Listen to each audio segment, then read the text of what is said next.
امروز پنجشنبه 20 سپتامبر است و شما برنامه خبری رادیو آزادی را مستقیما تماشا دارید. من شالگل خواجه تا 15 دقیقه همراهتان خواهم بود. موضوعی که در این مدت اطرافشون صحبت میکنیم: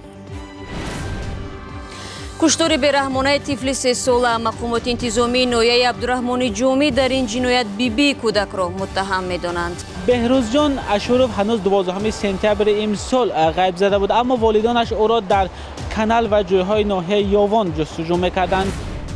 3 سال برای 3 طلاق. حکومت در هندوستان استفاده این عباره را به عمل جنایی برابر کرد. بعضی مسلمانان از این اقدام راضی نیستند. در اسلام ازدواج پیمان شهروندی به حساب می رود. اگر شما آن را با جنایت برابر کنید غیر قابل قبول می شود.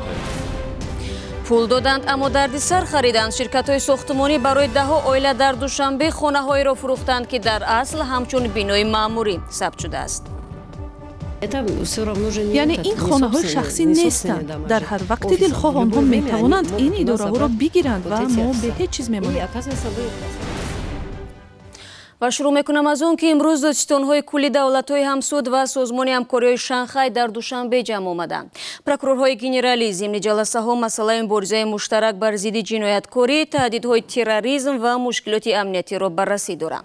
از موضوعهای دیگری مورد بحث گردش غیرقانونی مواد مخدر و اسلحه، تقویت سرحد تاجیکستان افغانستان و مبارزه با جنایتکاری کیبرنتیکی است. جزئیات بیشتر نشست‌ها را می‌توانید در جریان روز از وبسایت رادیو آزادی پیدا کنید. در همین حال دادستانی ناحیه جامی به تحقیق کشتار بیرحمانه پسر بچه 3 ساله شروع کرد. با عنوان گمانبر اصلی در این جنایت یکی از نزدیکان کودک بازداشت شده است. گمانبر را فعلا در بازداشتگاه شهری بختر نگاه می‌دارند. مولا رجب یوسفی درباره این حادثه کم سابقه و گوش‌نشنید برای جامعه تاجیکستان تفصیلات می‌دهد. مقامات امور داخلی تاجیکستان یک زن 58 ساله ناحیه عبدالرحمن جامی را دستگیر کردند که به قتل بیرحمانه نبیرای 3 سالش متهم می شود. به قبل مقامات این زن نبیرش را زنده به زنده تگلو کرده به هلاکت رسانده است. بهروز جان اشورف هنوز 12 سپتامبر امسال غیب زده بود، اما والدانش او را در کانال و جایهای ناحیه یاوان جستجو می‌کردند، چون هاجر اشورف به آنها گفته بود که نبیرش در ناحیه یاوان غرق شده است. ولی تصادفاً بگاه روز 18 سپتامبر یکی از چوپانان که از محله سیدراهه جماعت افتخار ناحیه عبدالرحمن جامی گذر می‌کرد جسد یک طفل را دید و در حال به پلیس خبر داد. دولتمند صمدوف معاون رئیس جماعت افتخار ناحیه عبدالرحمن جامی در شرح این حادثه به رادیو آزادی گفت: مردم جمع شدگی اوچی هم گودگی هم حق همیجا آمدگی برو واردن تو بچه آمدد برو واردن خیلی من حکومت شتاب رفتیم که آمدگی خیلی حقیقتا معین کردن وفاش گفت از بوسش همه خیلی در پناستان تیز دورد همش نخل کردن در حقیقتا همی بودن. پدر بهروز جان در نهایت جسد پسرش را شناخت و مقامات bibî بهروز جان یعنی هاجرای اشورف را بازداشت کردند. هاجرای اشورف فعلا بازداشت شده. به گفته مقامات در بازپرسی‌های اول به گناه خود اقرار شده است، اما فعلا معلوم نیست که او چرا دست به این عمل وحشیانه زده است. بعضی مقامات تخمین می‌زنند که او گرفتار بیماری روحی است، ولی این اطلاع حالا دقیق نشده است. هاجرای اشورف فعلا در بازداشت بوده، علیهش پرونده جنایتی باز شده است. گزارش مولا رجب یوسفی و برای یوسفی بود. درباره این کشتار بیرحمانه هر لحظه اطلاع نو پیدا می شود. همکاران ما در ولایت ختلان کوشش دارند با پدر بهروز 3 ساله صحبت کنند. برای پیدا کردن معلومات بیشتر خبر و گزارش‌های ما را پیگیری کنید. اما من رو میارم به خبرهای دیگر. حکومت هندوستان تشبث اجرایش لغو قانون 3 طلاق در این کشور را به دست خود گرفت. این هم در حالی است که وکیلان مردمی چند ماه به این طرف برای جنایت محسوب شدن استفاده عباره 3 طلاق با هم زبان نیافتند. نظر زنان مسلمان هندوستان هم درباره از بین بردن قانون طلاق یک رنگ نیست. کیومرسیاتو گزارش می‌دهد. روز 19 سپتامبر حکومت هندوستان امر صادر نمود و 3 طلاق اسلامی را به عمل جنایی برابر کرد. بر پایه این حکم مسئولان 3 طلاق تا 3 سال از آزادی محروم می شوند. ماه اوگوست سال 2017 دادگاه عالی هندوستان اعلام کرد که 3 طلاق حقوق کنستیتوسیونی زنان را پایمال میکند. امر بعد از آن صادر شد که 3 کوشش حکومت برای منع 3 طلاق از طرف وکیلان مردمی این کشور و به ویژه در پلات بالایی پارلمان دستگیری کافی پیدا نکرد. صرف نظر از حکم دادگاه عالی 3 طلاق تصویب نشد. پلاتای پایانی پارلمانت این سند را تصویب کرد، ولی پلاتای بالایی آن هنوز هم این تشبث را ارزیابی دارد. شمار از جنبش‌های مسلمانان هندوستان از این اقدام حکومت ناراحت می‌باشند. اسلام میں شادی ایک سیویل کانٹریکٹ ہے. در اسلام ازدواج پیمان شهروندی به حساب می رود. اگر شما آن را با جنایت برابر کنید غیر قابل قبول می شود. اما فرجانه بیگم که چند پیش توسط 3 طلاق از عائله محروم شده است، منع این عمل اسلامی را دستگیری می کند. خیلی خوب است که این سند در حالت تصدیق شوی است، ولی ما درباره اقدام‌های حکومت اطلاع نداریم.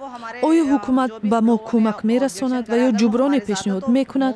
اگر حکومت مخالفت ما را به نظر گرفته ما را دستگیری کند، ما از قبول این سند قدردانی می‌کنیم.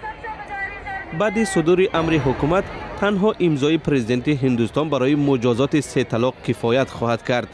از میان 1 میلیارد و 300 میلیون اهالی هندوستان 14% مسلمان و 80% پیروی دین هندو هستند. ظاهرا حزب بهارت جنت سروزیر نریندرا مودی سعی دارد با این اقدام پشتیبانی زنان مسلمان از این گروه سیاسی را افزایش دهد. باز برمیگردیم به تاجیکستان. خانه خریدند اما در اصل اداره بوده است. دهها ساکنان چند بلند اوشونه در دوشنبه 7 سال می شود در بیناهای زندگی دارند که همچون اتاقهای اداری و خود آفیس ثبت شدند. حالا هیچ نهادی نمیخواهد ساختمانهای مذکور را همچون بینای استقامتی اعتراف کند. شهروندان فریب خورده نگرانند که در کوچه میمونند. گزارش را در همین باره همکارانمان از نستایش وریم تهیه کردند. شمس‌الدین این منزلی کنار دوشنبه را با نرخ خریده است که حالا منزل‌های مرکز پایتخت تاجیکستان همین قدر قیمت دارند. اما این خانه گران نه چون خانه استقامتی بلکه به عنوان اداره یا خود آفیس ثبت شده است. شرکت‌های ساختمانی به خاطر کم کردن خراجات بنای استقامتی را در محله صنعتی بنیاد نمودند. از روی سند شمس‌الدین با همسرش شهلات در اتاق مأمور زندگی دارند. همه پرداخت‌ها، همه اندازها را ما همچون برای خانه استقامتی می‌سپاریدیم. هیچ یک از همسایه‌ها حتی فکر نمی‌کرد که این خانه‌ها چون اداره کار می‌کردند. حالا 45 عائله در 3 بینای 6 آشیانه عملاً نه در خانه استقامتی بلکه در اداره‌ها زندگی دارند. شرکت‌های ساختمانی وعده دادند که تدریجاً خانه‌های آنها را از نو ثبت نام می‌کنند، اما کار را انجام ندادند. ما با شرکت همه ساکنان مجلس گذراندیم. در این مجلس ساختمانچیان و حقوق شناسان حکومت نیز بودند. نمایندگان شرکت‌های ساختمانی گفتند که همه خراجات وابسته به ثبت دوباره این نام را بر عهده خود میگیرند، ولی وقتی کار تا به دادگاه کشید آنها دیگر به زنگ‌های ما جواب نمیدادند. در همین حال رازیبگی میگوید حالا گفتگوزارها هست که در جای بیناهای استقامتی آنها کارخانه نو بنیاد شده مسکونان را میکوچانند. در چنین حالت به آنها جبران پولی مطابق به اداره داده می شود. یعنی این خانه های شخصی نیستند. در هر وقت دلخواه آنها می توانند این اداره ها را بگیرند و ما به هیچ چیز میمانیم. ساکنان همراه با حقوق شناسان به شهرداری مراجعت نامه فرستادند. ماموریت شهر مراجعت آنها را به دادگاه ناحیوی ارسال کرده است، ولی در آنجا گفتند که این کار در صلاحیتشان نیست. مقامات ساختمانی هم در جواب گفتند این نقشه گنرالී شهر است و حق تغییر دادن آن را ندارند. آنها میخواهند که مقام این بناها از مأموری به استقامتی تبدیل شود. ما به حکومت کشور مراجعت نامه آماده میکنیم، زیرا تغییر مقام ساختمان ها در صلاحیت حکومت و شهردار دوشنبه است. حالا ساکنان طلب دارند که برای معین کردن مطابقت بنا به استقامت آنها کمیسیه مخصوص تشکیل کرده و تشخیص گذرانده شود. آنها امیدوارند که نتیجه تشخیص برایشان جهت مراجعت به حکومت کشور کمک خواهد کرد. برنامه را ادامه می‌دهیم. بیماری سرطان پایان زندگی نیست. در حالی که سالهای اخیر موردهای زیادی شفا یافتن بیماران از این مریضی در جهان تجربه شده است، در تاجیکستان پیوندان و پزشکان وجود این مریضی را از شخص بیمار پنهان می‌کنند.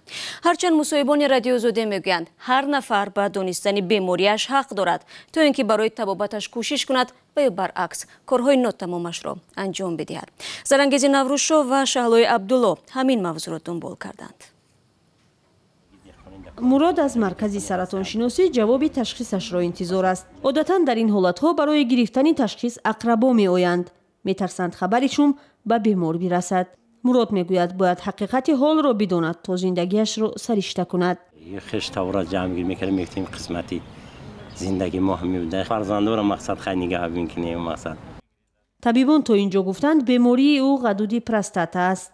همین کسل عمیق نکردن که همیشه خیلی فقط خنه گفتن میرم پروستاتیت فقط نه این تا دوامش نگفتن نیکم نمیفهمم که عمیق همین بگن چی کسله من یگون خفگی یگون زیقی نیست مثلا یگون دلزنی نیست مثلا همین تصدیق نه که مقصد همین کسلش خیلی مقصد داودان نکن مقصد نمیم میفهمم بگن ده مقصد من.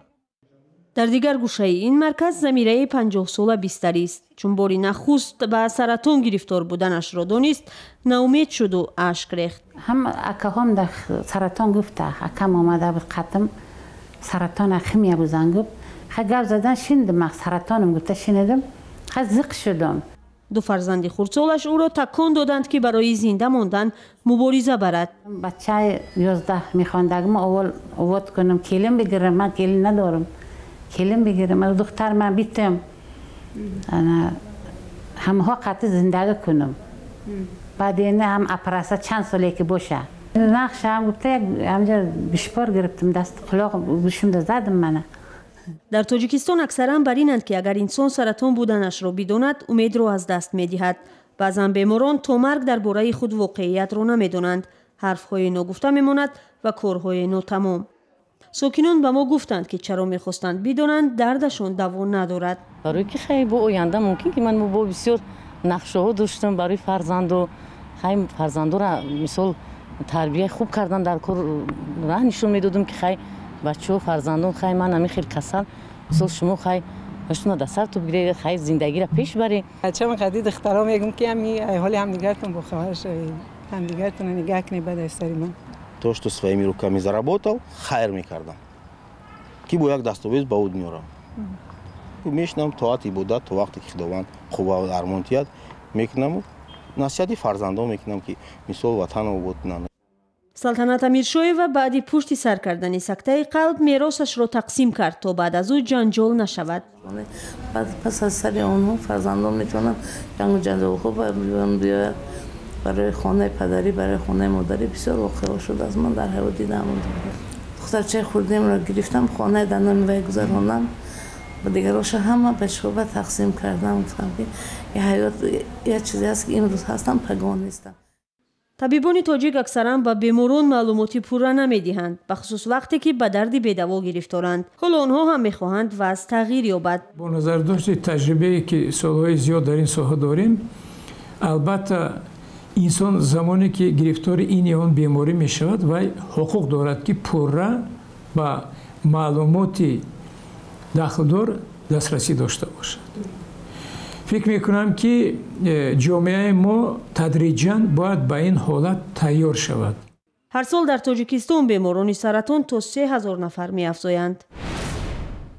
و دادگاه شهر بغداد پایتخت عراق 9 زن تاجیکро ба مهلت 20 سالی از آزادی محروم کرد. حکم زنها روز 19 سپتامبر صادر شد و نماینده رسمی تاجیکستان نیز در مرافعه حضور داشت. یک منبع در حکومت تاجیکستان به رادیو آزادی گفت که اکثر این زنها کودکان نابالغ دارند و فرزندانشان در یتیمخانه‌های بغداد نگهداری می‌شوند.